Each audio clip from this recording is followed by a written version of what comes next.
In this video, I'm going to show you how to fix Fortnite Unable to connect to servers. So first thing you want to do is you want to go here and type in Task Manager.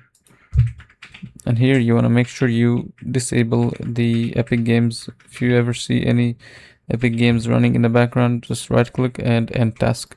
You can also do this over here. If you see one here, you can just right click and exit.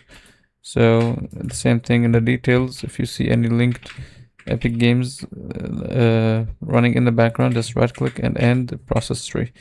After you end all of the processes, you want to go here to this Epic Games and right click, then go to properties and go compatibility. You want to run this program in compatibility mode and run this program as an administrator. Click apply and OK.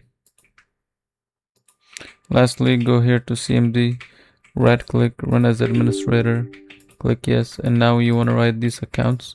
You want to write these prompts. So ipconfig renew, then the next command ipconfig flush DNS, then write the third command ipconfig register DNS, then ipconfig release, and then lastly netsh winsock reset.